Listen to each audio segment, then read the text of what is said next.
নমস্কার বন্ধুরা, বাংলার স্বাদে আপনাদের সবাইকে স্বাগত। আজ আমি পমফ্রেট তন্দুরি বানিয়ে দেখাবো।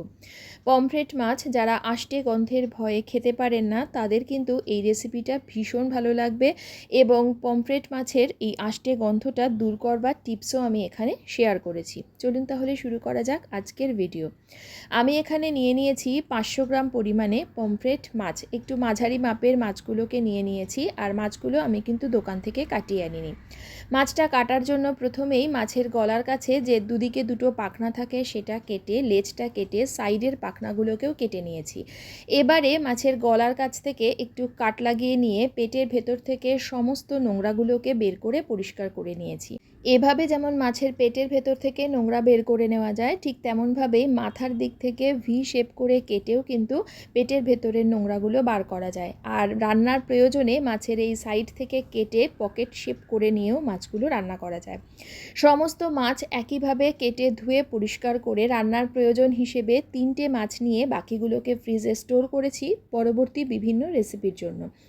এবারে এই মাছগুলোর গায়ে আমি ছুরি দিয়ে দিয়ে একটু করে কাট লাগিয়ে নিচ্ছি, যাতে করে লবণ আর অন্যান্য মশলা ভেতরে ভালো করে ঢুকতে পারে। এবার এই কাট লাগিয়ে নেওয়া মাছের মধ্যে আমি দিয়ে দিচ্ছি একটা পাতিলেবুর রস, আর দিচ্ছি হাফ চা চামচ পরিমাণে লবণ আর লেবুর রস মাখিয়ে মাছটাকে আমি মোটামুটি 10 মিনিটের জন্য ম্যারিনেট হতে রেখে দিচ্ছি। একটু লেবুর রস মাখিয়ে নিলে মাছের মধ্যে কিন্তু কোনো রকম আষ্টে গন্ধ থাকে না। আর চেষ্টা করবেন এই রেসিপির জন্য একটু টাটকা তাজা মাছ ব্যবহার করতে, আর মাছের চেরা অংশগুলোর মধ্যে ভালো করে এগুলো মাখিয়ে নেবেন।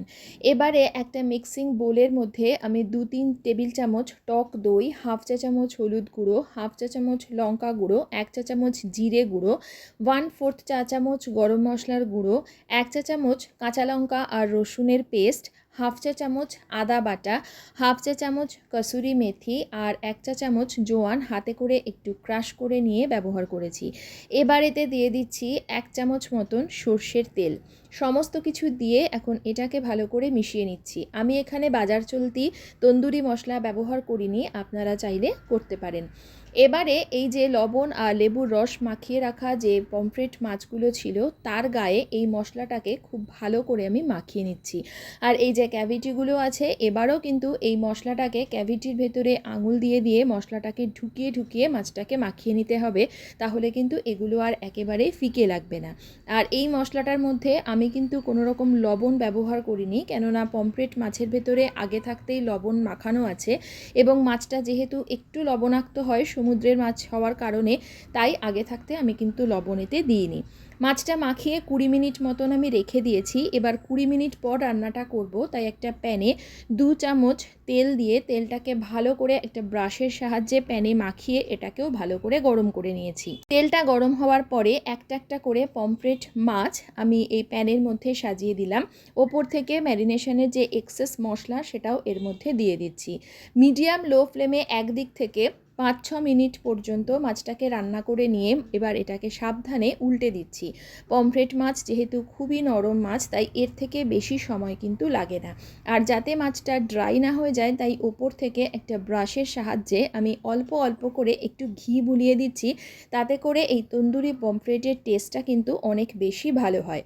আরও 5-6 মিনিট মতন মাছটাকে অপর পিঠ থেকে ভালো করে সেঁকে নিয়েছি। আর মাছের এই গোল ধরনের শেপের জন্য একটু কাত করে করে মাছের সাইডের অংশগুলোকেও কিন্তু ভালো করে সেঁকে নিতে হবে।